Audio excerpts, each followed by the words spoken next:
आज का प्रतिपाद्य विषय है राजा भर्तृहरि के को ज्ञान वैराग्य कैसे प्राप्त हुआ, कैसे वो वैरागी हो गए।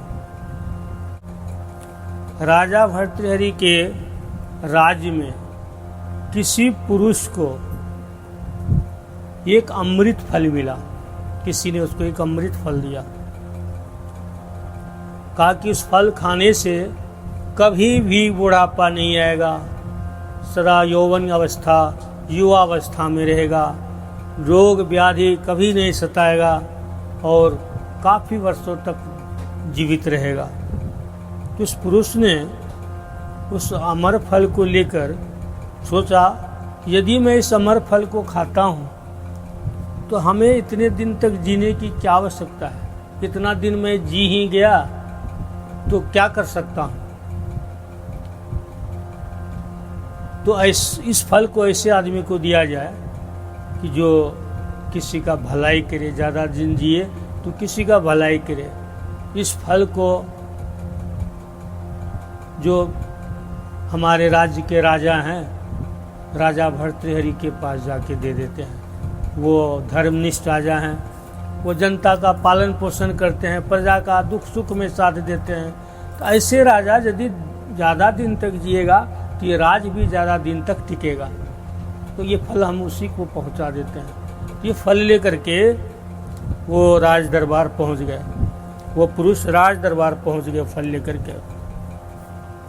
तो राज दरबार में जाकर के राजा को प्रणाम निवेदित करते हैं और कहते हैं, राजन यह फल हमें प्राप्त हुआ है, किसी ने दिया है।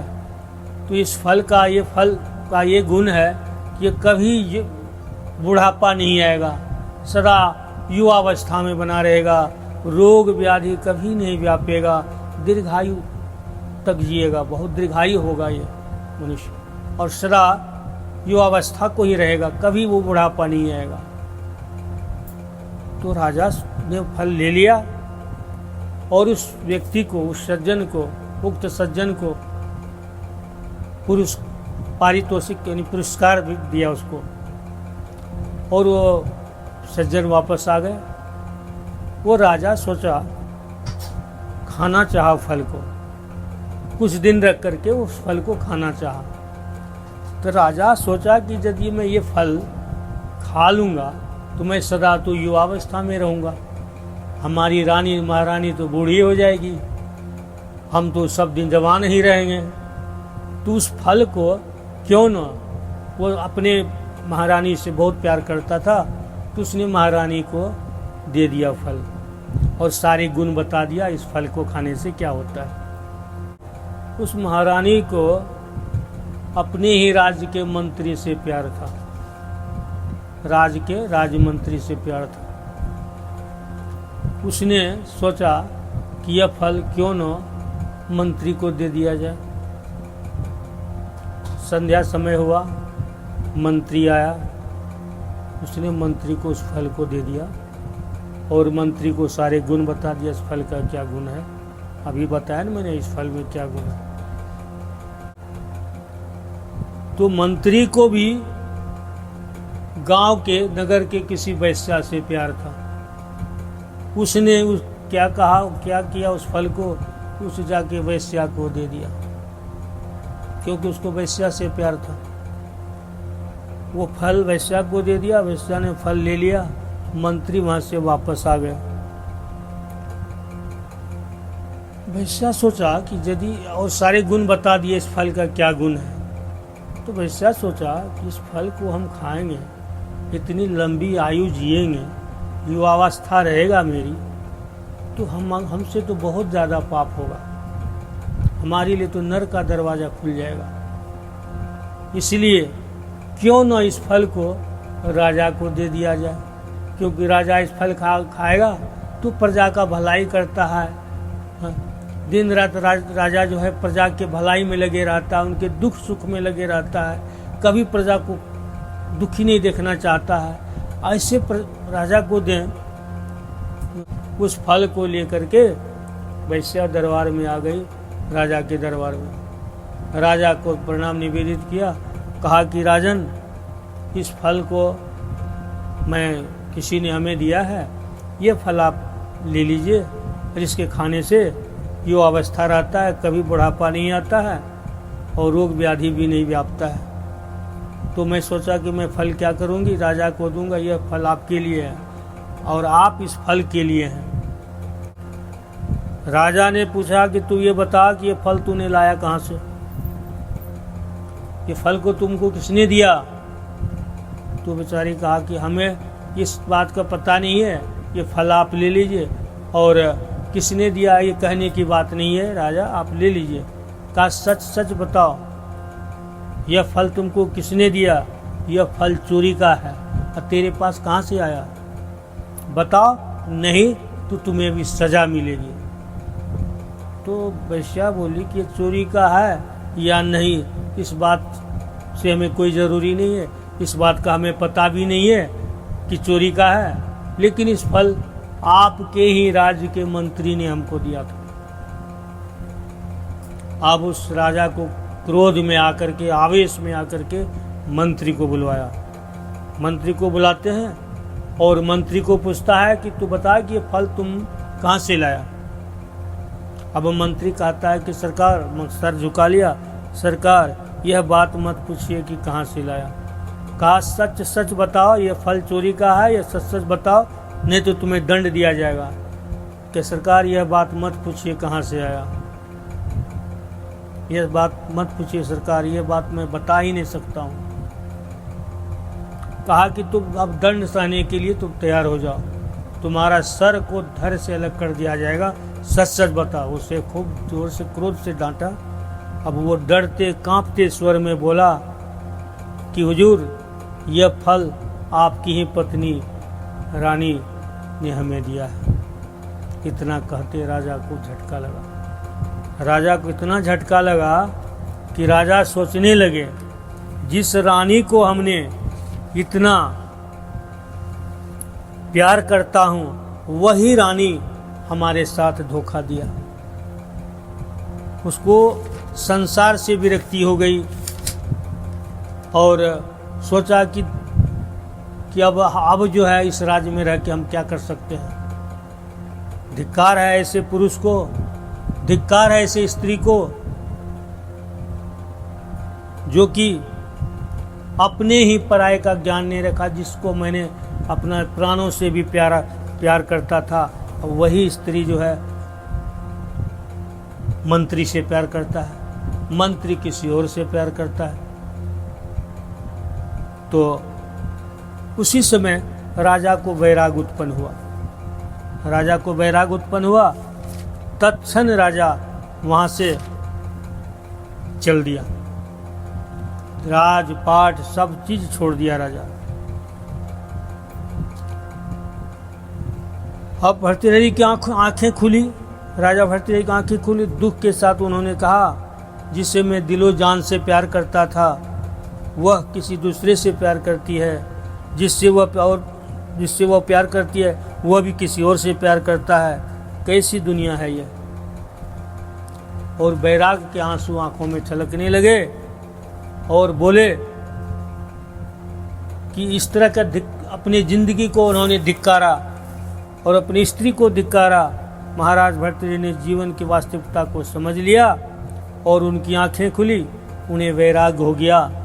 उसने न केवल वासनामय जीवन नहीं त्यागा बल्कि राजपाट भी त्याग दिया और गुरु गोरखनाथ जी महाराज के चरण में जाकर के ब्रह्मचर्य धर्म का पालन करने लगे और वे अच्छे महात्मा हुए। और उन्होंने सुंदर सुंदर ग्रंथ भी लिखा, श्रृंगार शतक, बैराग शतक, नीति शतक और वाक्य परी आदि पुस्तकों की उन्होंने रचना किया। वही राजा भर्तृहरि एक दिन अपने पत्नी से भिक्षा मांगने के लिए आया था। भिक्षा देही माता पिंगला भिक्षा देही, तेरे द्वार खड़ा जोगी, अपनी पत्नी से भिक्षा मांग करके आया है और वो अपने आप को गुरु गोरखनाथ के दरबार में जाकर के अपने आप को समर्पित कर दिया, उनका शिष्य बन गया। इसलिए इस विषय में और मैं ये कह सकता हूँ कि त्रिया चरित्रम पुरुषस्य भागम देवो ने जानाति कुतः मनुष्यम। प्रिया के चरित्र को, पुरुष के भाग्य को भगवान भी नहीं परख पाया, भगवान भी ठगे गए इसमें।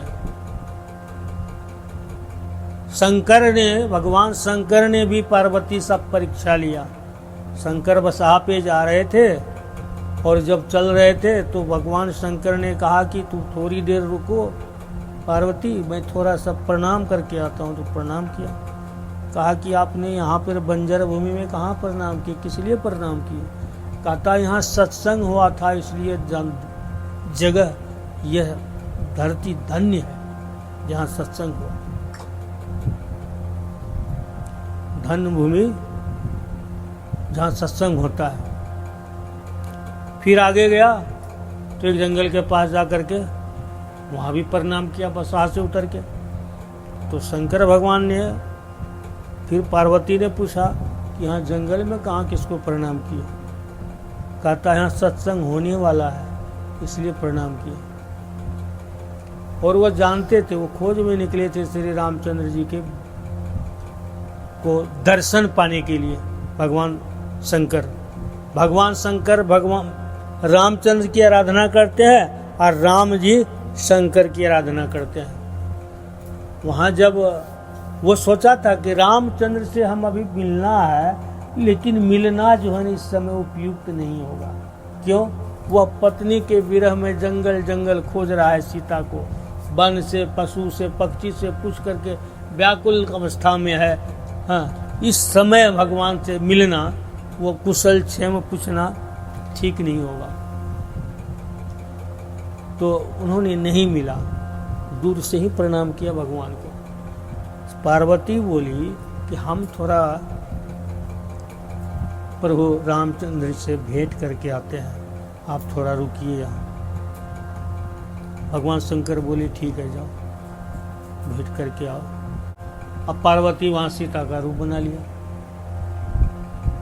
पार्वती सीता का रूप बना लिया ताकि भगवान आएंगे, सोचेगा सीता मिल गया, हमारे से आलिंगन करेंगे और हम भगवान की याचना कर लेंगे। भगवान को हम जांचेंगे कि भगवान है ये कि नहीं।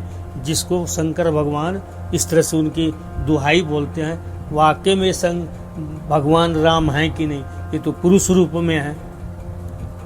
तो सब सीता का रूप धारण कर लिया पार्वती ने। तो शंकर भगवान ध्यान से देख रहे थे कि पार्वती ने तो माता सीता का रूप धारण कर लिया है। जब भगवान उधर से आते हैं और जब देखते हैं पार्वती जी को सीता के रूप में, आ करके प्रणाम करते हैं। कहता है माते आप अकेली वन में क्यों विचरण कर रही हैं? शंकर जी कहाँ गए? भोलेनाथ को कहाँ छोड़ दिए? अब तो वो लाज से, शर्म से पानी पानी हो गया। हम तो भगवान का जांचना करने आए थे, भगवान ने तो हम ही को जांच लिए। उस समय आए तो शंकर भगवान ने आया का मिल लिया, भगवान राम से कहा हाँ मिल लिया। कोई बातें नहीं किया, कुशल क्षेम पूछा, वापस आ गया। मिल लिया, सच में मिल लिया? तो हाँ मिल लिया। जो बात इसने किया तो वो भगवान शंकर से छुपा लिया। भगवान ने सोचा कि जिसको हम माता कहते हैं, सीता को हम माता कहते हैं, और ये माता बन गई, माता का रूप ले लिया वहाँ पे, तो ये भी हमारे लिए माता हो गई। अब हम इसको चरण स्पर्श कर सकते हैं, लेकिन ऐसा अब नहीं करेंगे। अब उसी समय भगवान शंकर ने पार्वती का त्याग कर दिया। उसमें सती थी, सती। उसी समय पार्वती जो है जंगल में हजारों वर्ष तपस्या करते रहा। दूसरे जन्म में आकर के फिर पार्वती उसी शंकर को वरण किया।